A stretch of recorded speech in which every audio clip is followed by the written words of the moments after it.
Well, welcome back to the shed. And what am I doing with such a horrendous, nasty thing, you might ask, instead of a more worthy vintage audio device? Well, it's my neighbour. They're in the poo because their coffee grinder stopped working.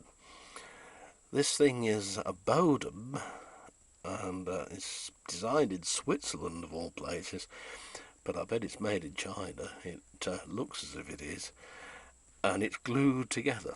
So forget any servicing or whatever, you can't even get in there to change the motor brushes or to oil the bearings. Now, my neighbours, they're pretty with it. They both run their own businesses, for heaven's sake, so they can't be daft. But what they have been doing is rinsing this thing under the tap. Yes, rinsing it under the tap. Yes, with a motor in it that runs on 240 volts AC. The only thing that surprises me is that they haven't got a belt off it. I'm not surprised that this armature is cooked completely. Because, of course, in the end, it just seized up in this bearing here. Because the shaft is steel and it just rusted solid. It wouldn't move at all. Cooking the windings because they couldn't spin.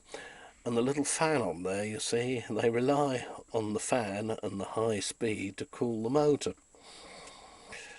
Not if the bearings are seized up with rust and everything else, you won't. Now, you'd think, wouldn't you, this thing must surely have made a few horrible noises before it went fat. And that would be enough for most of us to think, okay, something's not quite right here. Better not use it, but no. And the result is one cooked motor armature. Wouldn't make any difference anyway, because you can't get into it. This thing is glued together. It's super glued.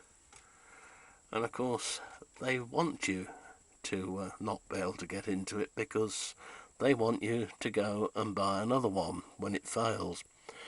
Even though the problem might be something as simple as warm brushes after a good number of years' use, or that the oil-light bearings there, made of white metal or phosphor bronze, particles, they want a bit of oil. No, they don't want you doing that sort of thing. They want you to go and buy another one. Yeah, all very cynical, isn't it?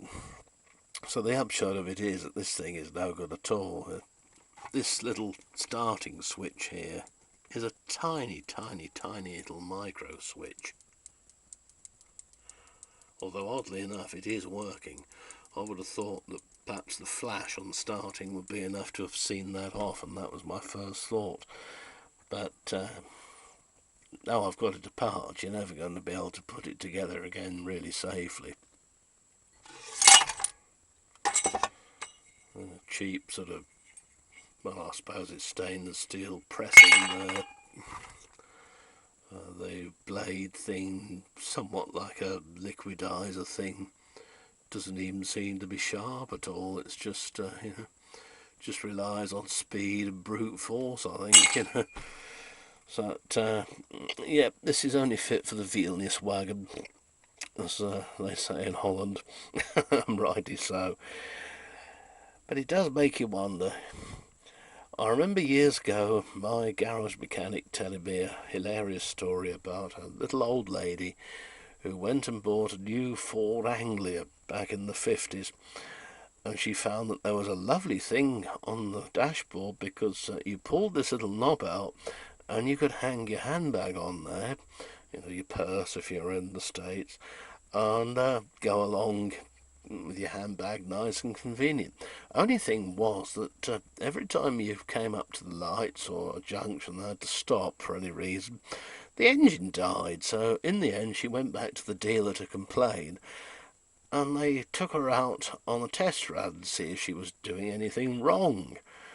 Well, as it happened, of course, the little convenient knob was the choke.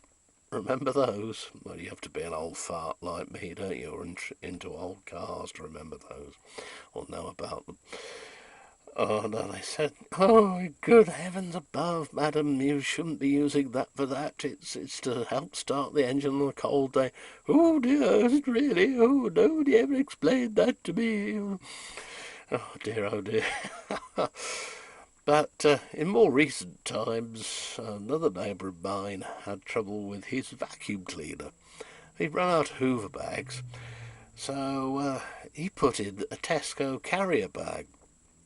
And this was before they had the holes in there, so kids wouldn't suffocate if they put them over their heads or did something daft like that. And of course, yes, as he says, the suction was great for a few seconds, and then, of course, nothing, because the carrier bag couldn't breathe, being plastic, like a Hoover bag can. Oh dear, oh dear, oh dear. It does beg a belief the things some people do, doesn't it? Anyway, thank you very much indeed, those of you that have written in. I can't get my head round this Google Plus thing at all. I'm afraid well, it's a case of I'm good, but I'm not that good. So I'll continue to be a bit erratic, I'm afraid, replying and so on. But I will try my best. And the good news is that the floor hasn't fallen through just yet. Although, give the government time, and I'm sure it will. Anyway, see you soon.